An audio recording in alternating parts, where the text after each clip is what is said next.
Soyez tous les bienvenus sur Entre là, le podcast qui tisse des liens pour grandir, s'épanouir et se réjouir.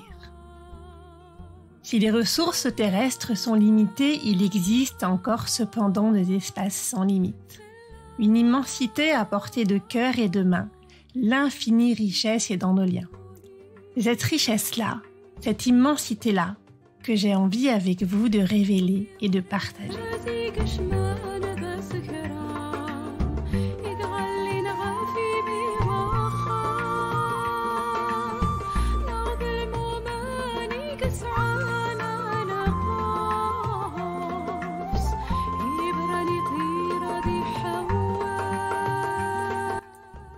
Je venais de commencer à lire le livre « Réinventer l'amour » de Mona Chollet quand j'ai rencontré Deva Broncy au cours d'un stage de tantra. J'ai eu envie de vous la faire rencontrer pour évoquer non pas la lutte des femmes contre les hommes ou celle des hommes contre les femmes, mais leur réconciliation dans la coopération et la gouvernance partagée. C'est de cela qu'il va être question aujourd'hui. Comprendre les conditionnements qui nous limitent et nous amènent à vivre des situations très éloignées de celles auxquelles nous aspirons, pour choisir ce que nous voulons vivre et le vivre joyeusement. Résolument féministe, Deva s'est expliqué très simplement ce qu'elle a acquis et compris intellectuellement, autant que dans son corps grâce, entre autres, au tantra. C'est à une conversation lumineuse que je vous invite, que vous pouvez écouter sans crainte si vous êtes un homme, car il est ici question de libérer et de respecter tout le monde, sans limiter personne. Cher auditeur, ce podcast et cet épisode sont pour toi. Entre là, bonne écoute.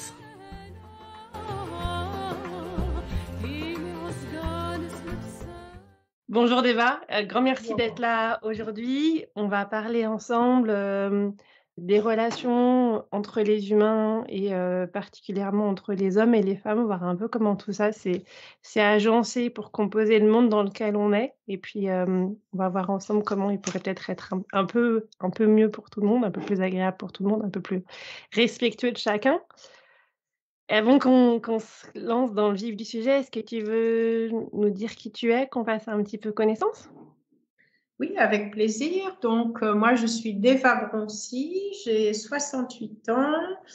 J'ai eu plusieurs vies et la dernière, c'est donc celle où je suis sexothérapeute, thérapeute de couple, thérapeute aussi en accompagnement de trauma puisque je termine une formation en somatic experiencing.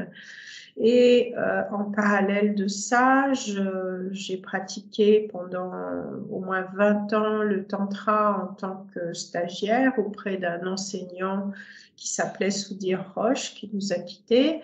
Et depuis 2007, j'anime des stages de tantra, que ce soit du tantra mix, du tantra femme, du tantra et des bercements en eau chaude. Voilà, c'est les deux ailes sur lesquelles je vole, le tantra et l'accompagnement aux difficultés d'ordre sexuel et relationnel. Alors effectivement, les relations entre les humains, c'est pas toujours très simple. Tu dois le voir dans ton cabinet tous les jours. Et dans ces relations, on passe aussi une partie de notre temps à faire des choses qui sont pas forcément des choses qu'on aimerait faire, qu'on voudrait faire, qui correspondent à notre plus grand désir. Mais sans doute des choses qu'on fait parce qu'on est un peu conditionné à le faire, parce que l'ambiance générale nous pousse à le faire.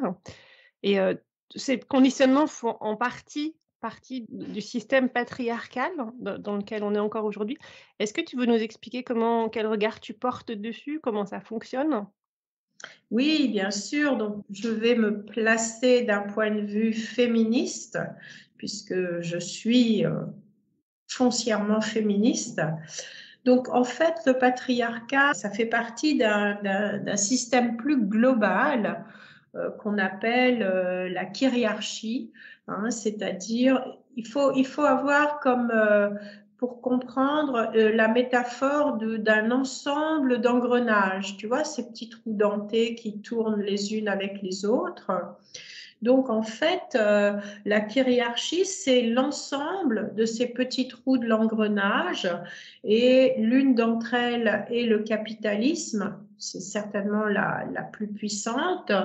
Une autre, bien sûr, c'est le patriarcat avec la suprématie blanche, le colonialisme, l'hétéronormativité, la cisnormativité, la théocratie et encore d'autres systèmes. Alors, toutes les phobies, on les met ensemble, grossophobie, transphobie, homophobie, racisme, etc.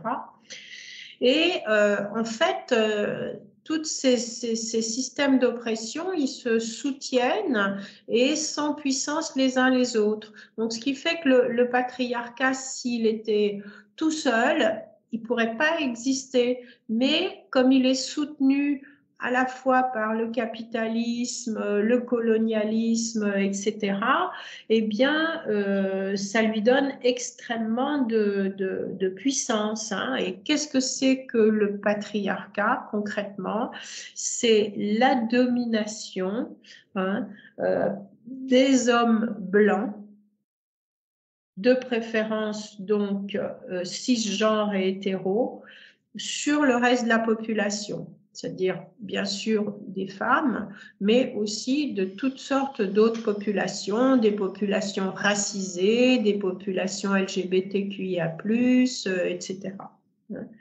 Et cette domination, elle est tellement imbriquée dans notre réalité que on la remarque pas, elle fait partie de notre réalité. Et je te donne un exemple, le langage inclusif.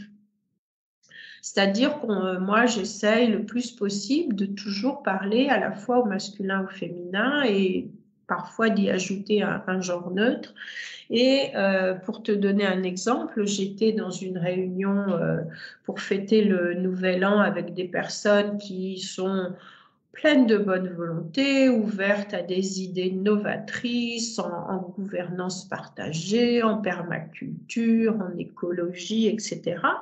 Et j'ai donc émis le souhait au début de ce séjour de demander à toutes les personnes de parler en langage inclusif. C'est-à-dire en disant chacun, chacune, tous et toutes, etc. Eh bien, tout le monde était d'accord pour dire que oui, il fallait le faire, mais il y a eu un glissement et au bout de à peine quelques heures, tout le monde s'est mis à parler au masculin, y compris les femmes. Parce que c'est quelque chose qui est tellement enraciné dans des habitudes et c'est un bel exemple, le langage du patriarcat. C'est-à-dire qu'en français, notamment, le langage invisibilise le féminin. On ne parle toujours qu'au masculin et voilà, cette idée que le masculin l'emporte sur le féminin, ça sculpte notre façon de vivre dans le monde. Hein. D'autant que ce n'est pas quelque chose de si vieux que ça, je crois. Il me semble qu'au Moyen-Âge, on parlait de manière plus inclusive, finalement, non? Oui, c'est pas si vieux que ça. Il y a eu des changements. C'est surtout apparu avec l'Académie française, hein, qui était composée uniquement d'hommes. Et à ce moment-là, j'ai pas les dates exactes, mais à ce moment-là, on a commencé à considérer effectivement que le discours devait être au masculin en général. Hein.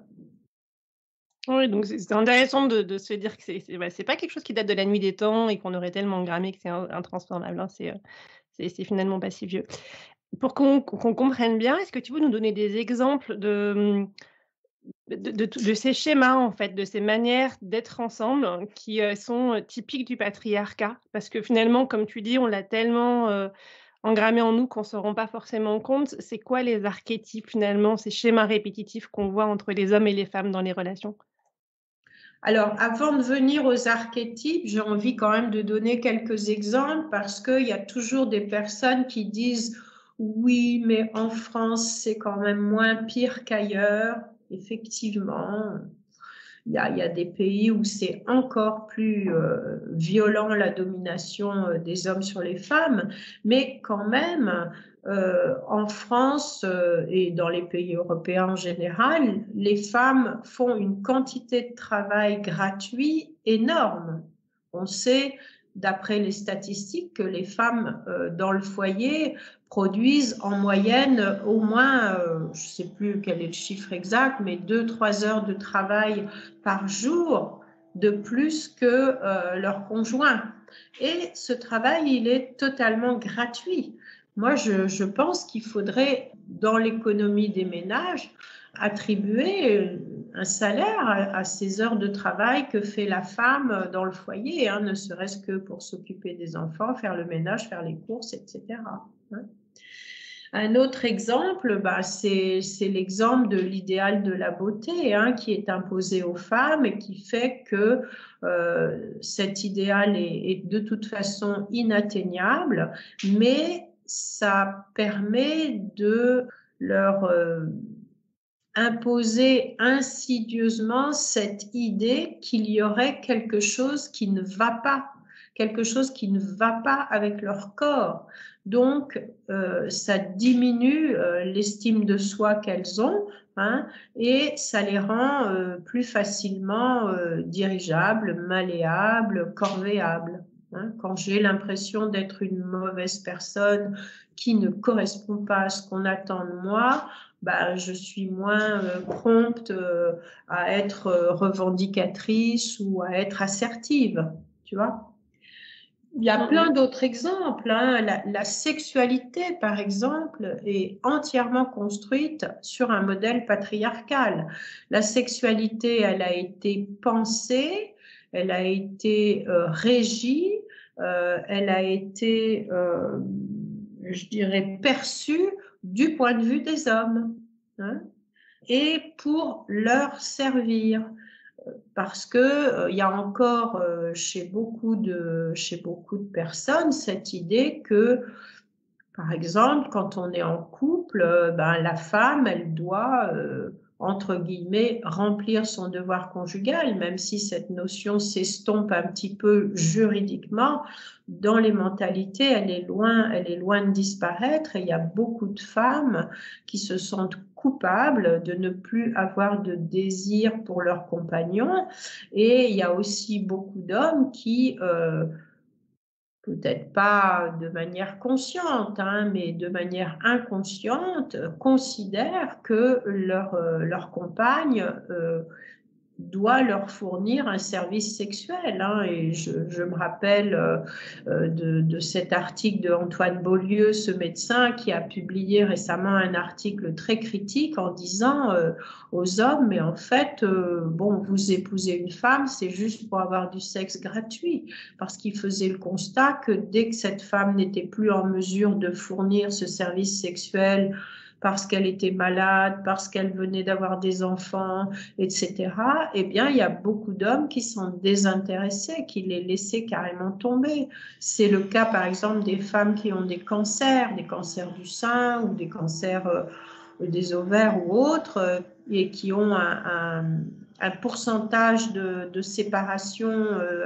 de leur conjoint beaucoup plus important que les femmes en général. On voit par exemple le coming out du clitoris, il a été possible parce que justement depuis les années 50-60, on voit l'émergence d'un mouvement féministe à la fois fort, créatif, vraiment opiniâtre, qui a permis cette émergence du clitoris, hein, qui avant était totalement occulté, hein, puisque du point de vue de la sexualité masculine, ça sert pas à grand chose. Hein. Ça sert ni à la reproduction ni au plaisir de l'homme. Et puis il y a plein d'autres exemples. Hein. Les médicaments ne sont jamais testés sur des échantillons uniquement féminins pour voir s'il n'y a pas des effets secondaires particuliers pour les femmes. les crash tests des voitures ne sont jamais réalisés avec des mannequins qui ont des proportions féminines, par exemple. Et on sait qu'une femme, elle a plus de chances d'avoir le cou du lapin dans un accident qu'un homme parce que les sièges ne sont pas adaptés à la hauteur des femmes. Et on pourrait en citer comme ça à l'appel, hein, ça serait trop long, hein, sans parler des inégalités salariales, etc.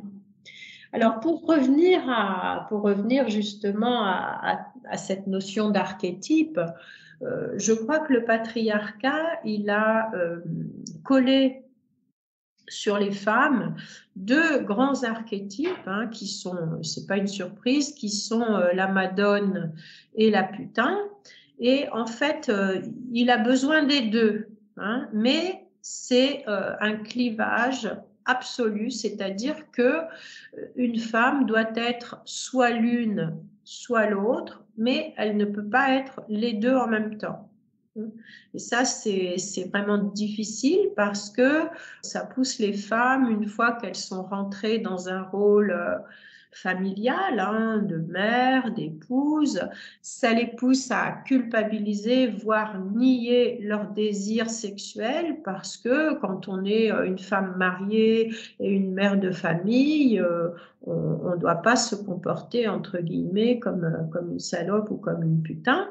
Et de l'autre côté, toutes les femmes qui afficheraient une sexualité, entre guillemets, triomphante, si je puis dire, elles ne peuvent pas avoir le statut ni de mère, ni d'épouse, ni de respectabilité dans la société. Elles sont mises au banc de la société. Il n'y a qu'à voir le statut qu'on donne aux travailleuses du sexe, par exemple. Et pour les hommes, le patriarcat, il a forgé un seul archétype vraiment très fort, hein, qui est l'archétype du guerrier, hein, le guerrier musclé, testostéroné, hein, qui est un modèle très fort. Pour s'en rendre compte, il n'y a qu'à voir les pubs de parfum. Hein. Les pubs de parfum pour hommes, c'est vraiment l'archétype idéal du modèle patriarcal pour l'homme. Comme si tu veux, le patriarcat ne proposait qu'une seule fonction à l'homme, c'est la performance et le guerrier, c'est-à-dire en faire des hommes du peuple, hein, parce que les élites, c'est pas leur problème, mais faire des hommes du peuple de la chair à canon, c'est-à-dire des gens qui n'ont plus ni émotion, ni douceur, ni tendresse, mais qui sont simplement endurcis et on voit ça même chez les petits garçons. Hein, on sait que les petits garçons sont éduqués à la dureté, à ne pas pleurer, à encaisser les coups, à avoir mal dans des sports extrêmes, etc.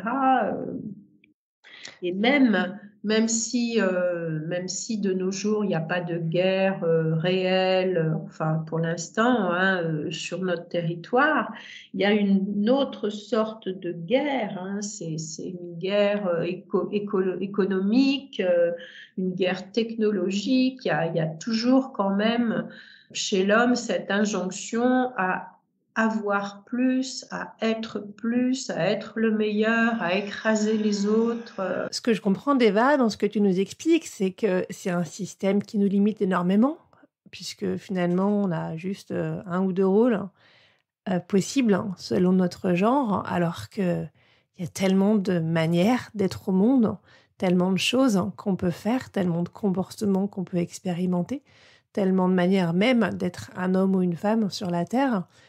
Ce système qui nous limite, en fait, il va forcément limiter notre imaginaire, notre créativité, nos possibles. Donc, il va aussi limiter notre capacité à trouver des solutions aux problèmes auxquels on fait face.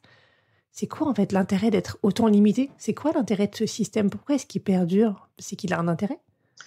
Alors, l'intérêt de ce système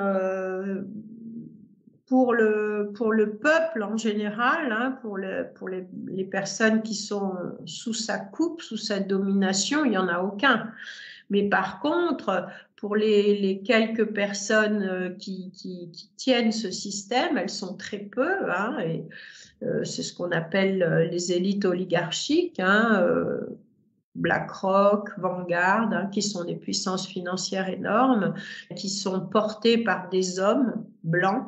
Bah, eux, bien sûr, hein, l'intérêt, c'est de garder ce pouvoir. Hein.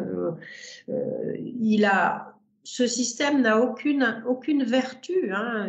Au contraire, il nous mène à la destruction.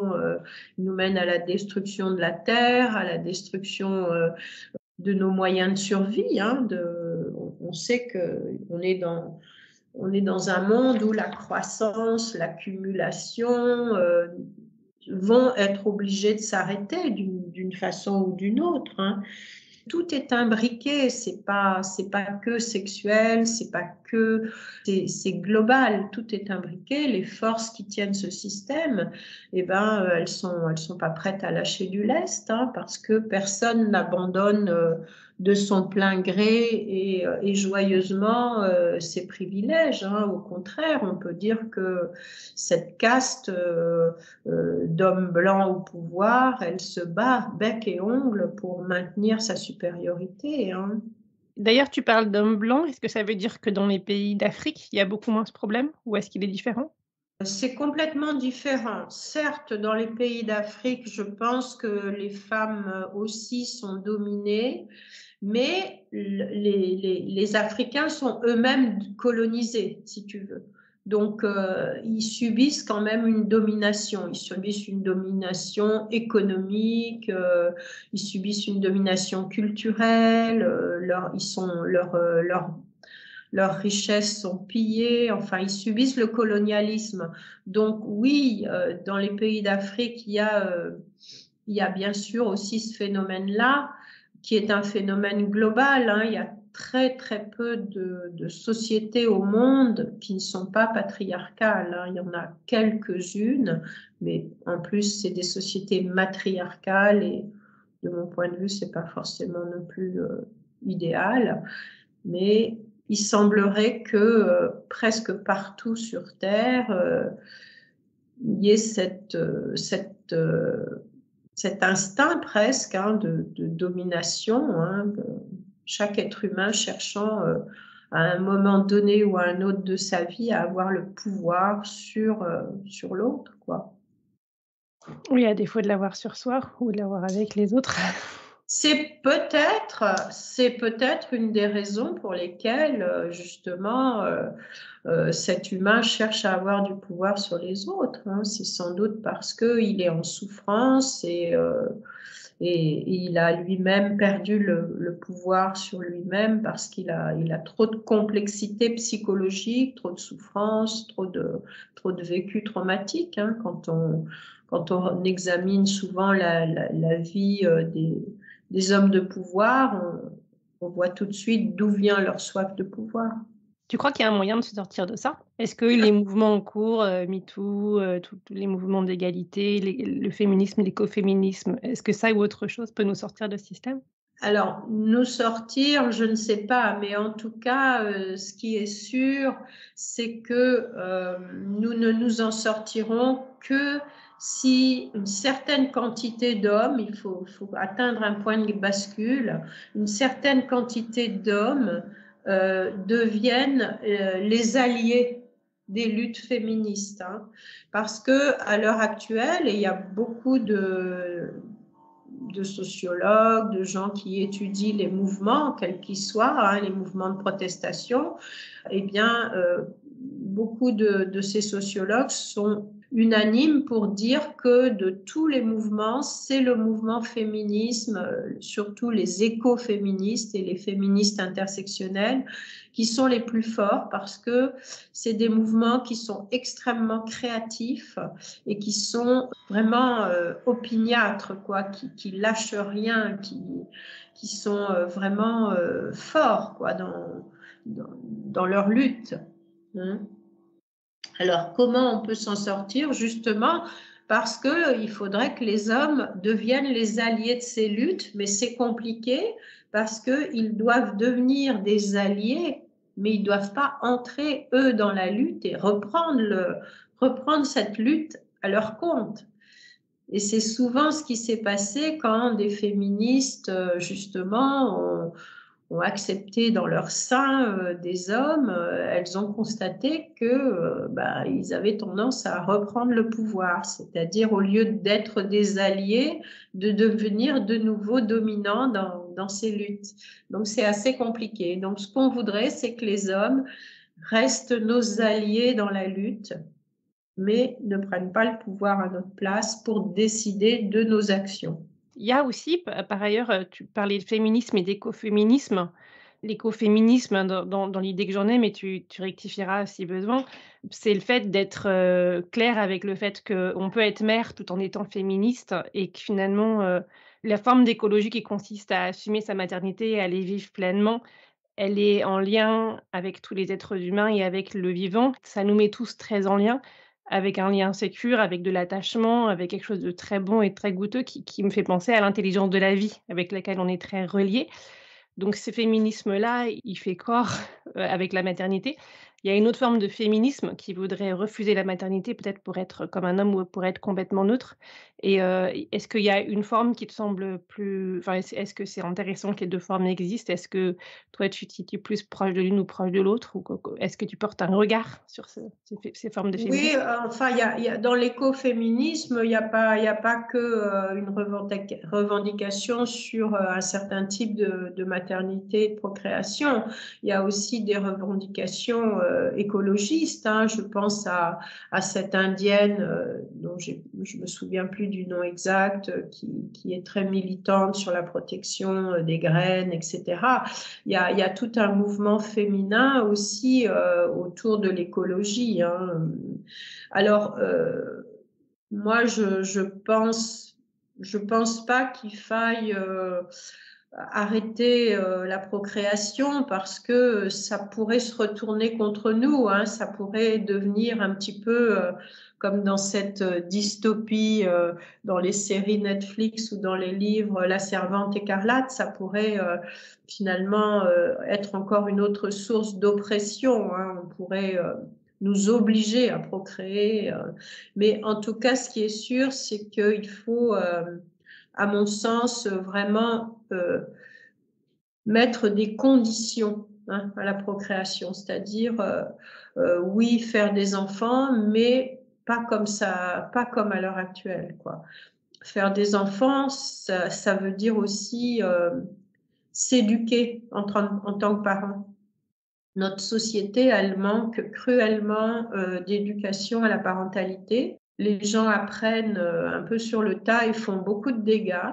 Et moi, je pense qu'en 9 mois de grossesse, on a largement le temps de demander aux personnes qui vont devenir parents de suivre avec assiduité une formation à la parentalité. Hein, pour que l'enfant il soit accueilli, il soit valorisé, on lui fasse confiance, on lui donne en même temps sa liberté, on réponde à ses besoins, etc. Hein, de façon à ce que déjà on réduise les traumatismes qui viennent de l'enfance.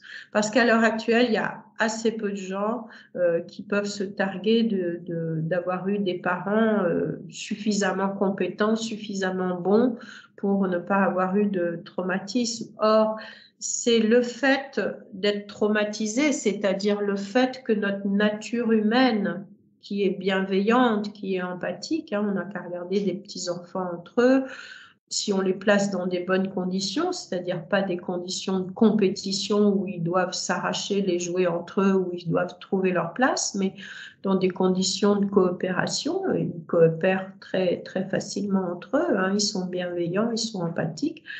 Donc, une éducation qui préserverait les caractéristiques humaines, ça nous amènerait sans doute à l'âge adulte, à des personnes qui seraient moins tentées de faire des abus de pouvoir, de dominer, de passer outre le consentement, etc., etc., de se conduire de manière violente. Hein. Parce que une conduite violente, c'est toujours une conduite qui est le symptôme ou le résultat d'un traumatisme, hein, d'une nature humaine qui a été abîmée. Donc oui, procréer, mais dans cette condition-là, avec une vraie formation à la parentalité, avec tout ce qu'on sait maintenant sur les neurosciences, on sait très bien hein, comment fonctionne et se développe un cerveau de bébé et de petit enfant. On a suffisamment de connaissances maintenant. Ce que tu nous dis là, Deva, fait vraiment écho aux 2 épisodes que j'ai enregistrés avec Daliborka Milovanovic à propos d'éco-parentalité, d'écoféminisme. Ça me rappelle aussi les livres d'Alice Miller qui disait à quel point tous les gens qui font des violences, en fait, sont des gens qui ont été traumatisés, polytraumatisés. C'est d'ailleurs quelque chose, il paraît, que je disais quand j'avais 4 ans, que si les enfants grandissaient sans violence, il n'y aurait pratiquement pas de violence dans le monde.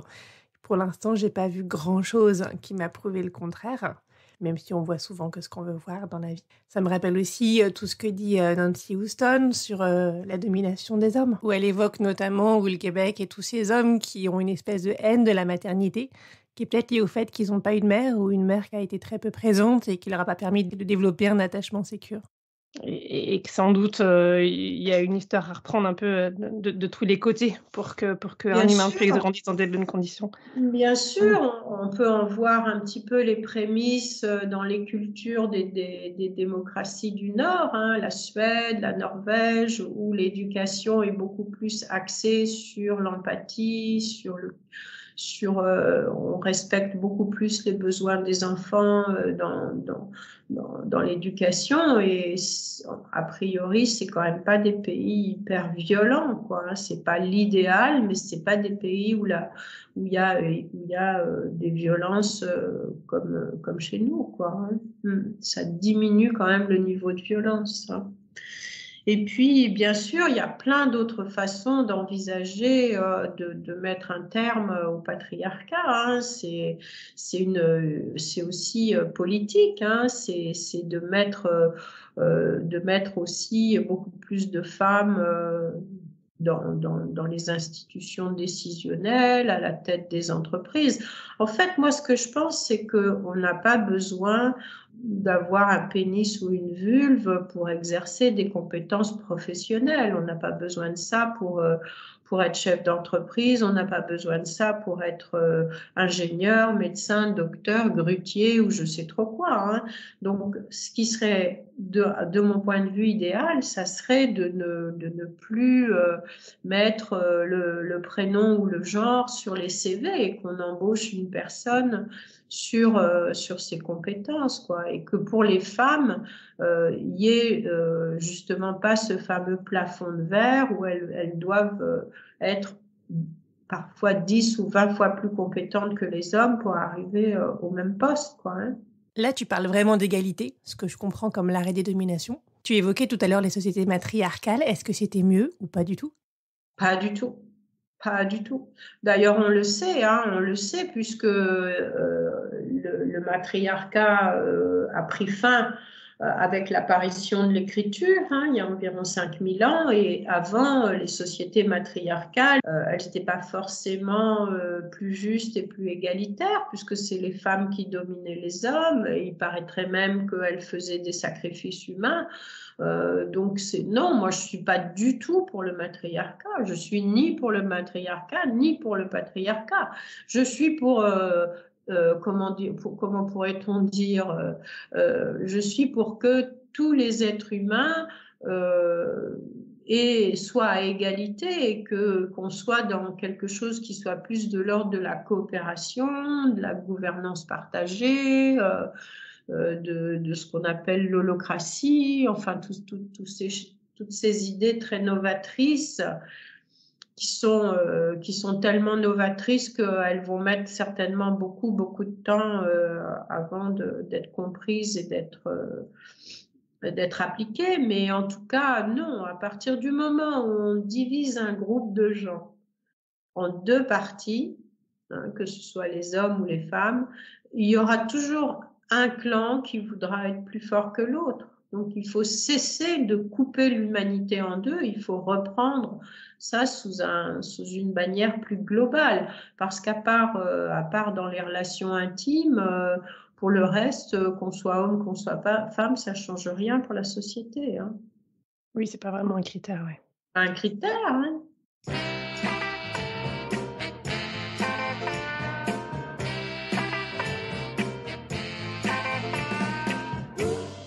What you want, baby, I got it. What you need, you know I got it. All I'm asking you is for a little respect when you come home. Hey, baby, just a little when you get home. Just a little bit, mister, just a little bit. Donc pour toi, Deva, une société juste, c'est une société de respect et de coopération. Pour moi, c'est ça, hein. C'est vraiment une société qui respecte la nature, qui collabore avec elle, qui cesse de la détruire, qui cesse de la piller et qui cesse surtout ce que j'appelle l'accumulation archaïque, c'est-à-dire cette idée que je dois posséder, je dois accumuler des choses au détriment de quelqu'un d'autre qui en aurait lui aussi besoin. C'est complètement différent de la notion de partage, la notion d'accumulation archaïque qui de nos jours atteint des sommets absurdes, quoi. C'est-à-dire il y a des gens qui ont accumulé tellement d'argent que ça devient absurde, quoi. Et ça, c'est plutôt c'est cette histoire de respect, de coopération, de partage, de respect de la nature, de respect des humains et des animaux. C'est plutôt des valeurs qu'on appelle féminines, hein. Mais c'est pas pour ça que je pense qu'il faut que les femmes aient le pouvoir sur les hommes, hein. Pas du tout, pas du tout. Ce serait catastrophique.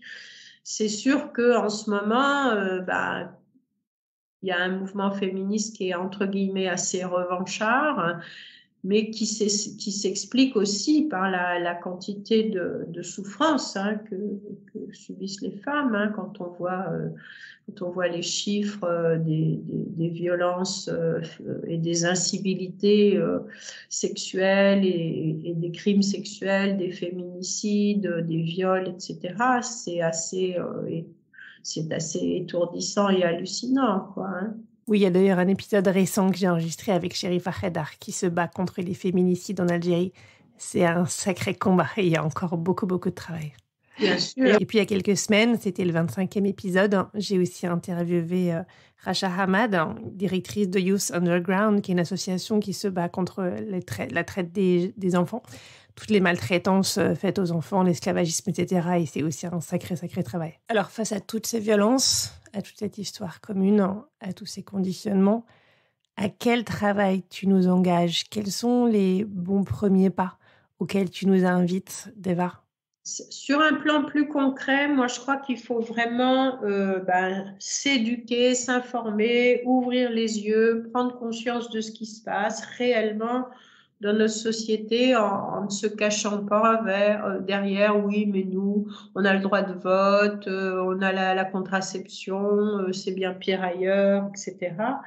Le premier pas pour moi, c'est arrêter de collaborer avec le patriarcat. Parce que les femmes, dans leur immense majorité, elles collaborent avec le patriarcat. Et je crois que si toutes les femmes, au contraire, cessaient de collaborer, et j'ai eu des témoignages de femmes, hein, de sœurs qui s'engageaient, hein, dans cette comment dirais-je, dans cette résistance, hein, comme au temps de la Seconde Guerre mondiale, dans cette résistance, et leur témoignage, c'était que c'était harassant. C'est harassant, ne serait-ce qu'au sein du couple, c'est harassant de ne pas tomber dans des travers patriarcaux quand on est dans un couple hétéro, quoi. C'est un travail épuisant, mais je pense que ça en vaut la peine. Je pense que ça en vaut la peine parce que c'est la seule solution pour évoluer, c'est quand même que la moitié de la population mondiale, hein, qui est constituée de femmes, cette moitié-là, prenne conscience de sa domination et lutte ensemble, hein.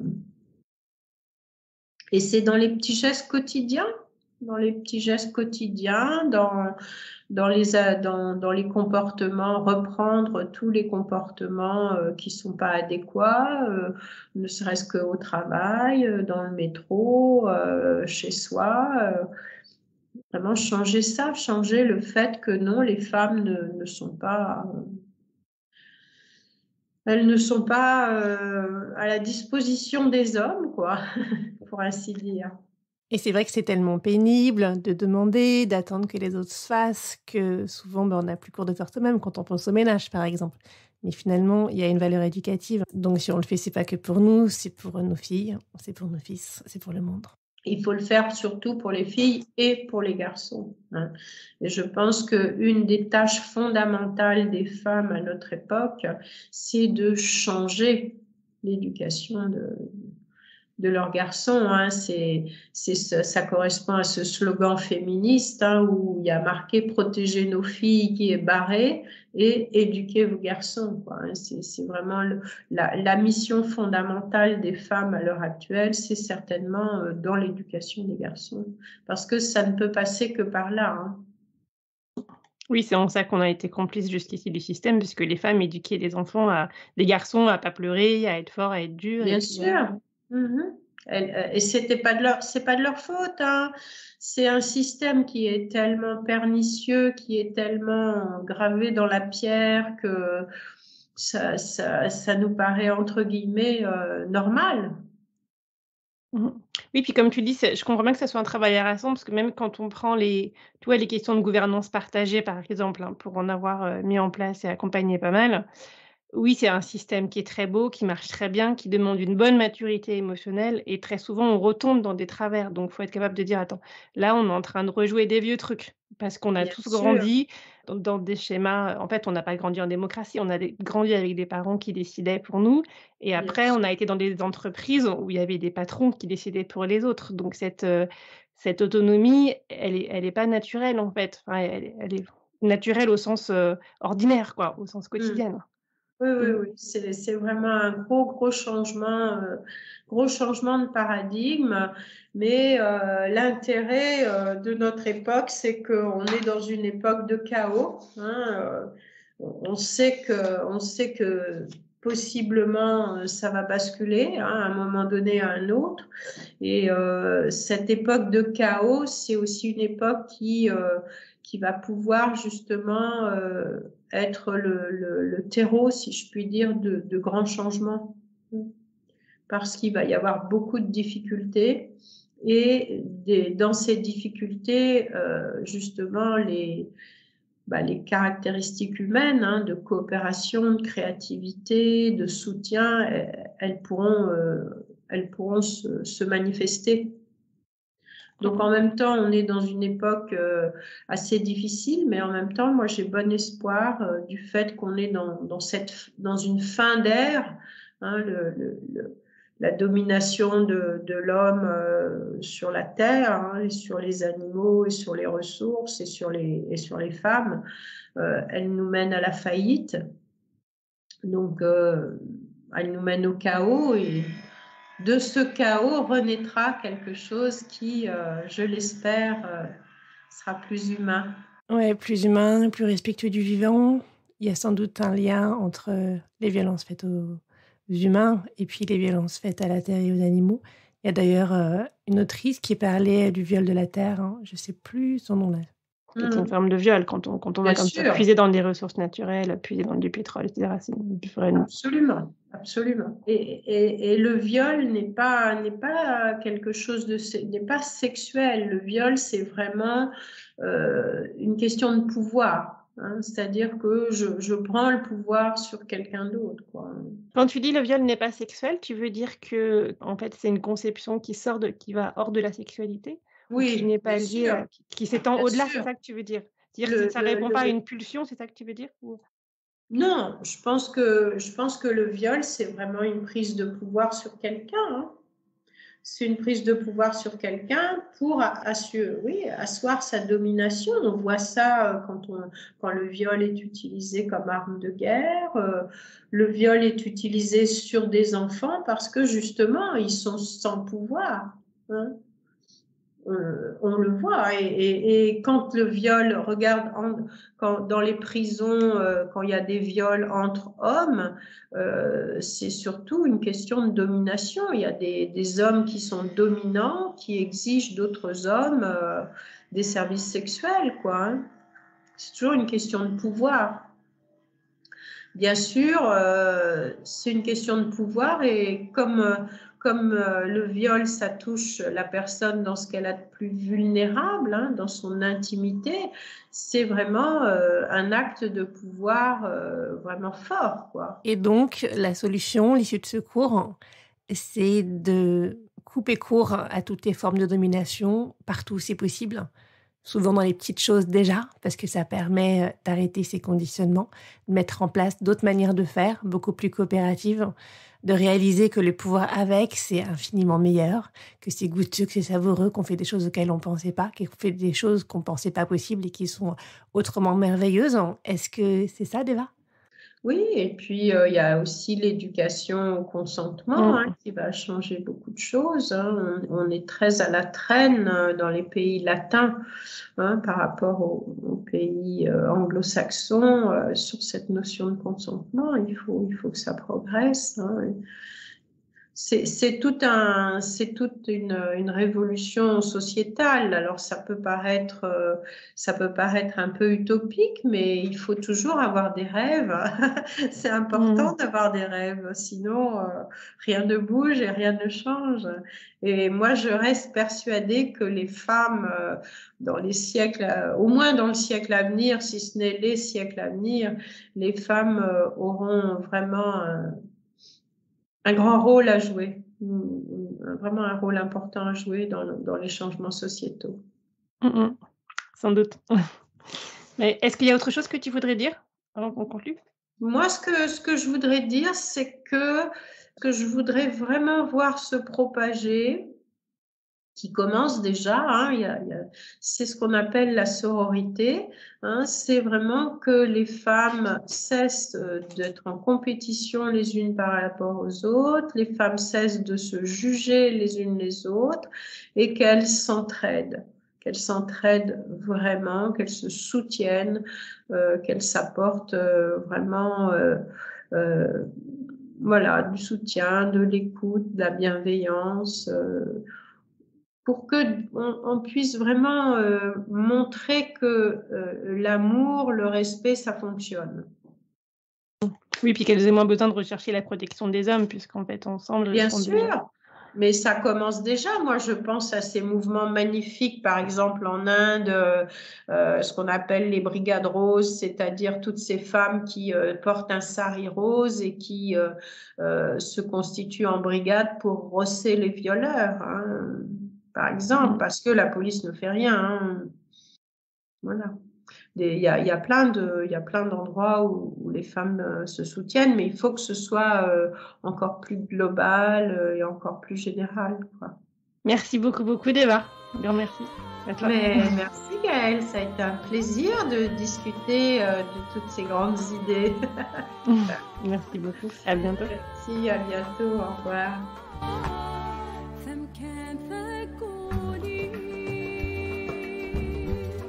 Si vous voulez en savoir plus sur Deva Broncier et ses propositions, si vous voulez la contacter, vous trouverez, comme d'habitude, toutes les informations dans la description de cet épisode.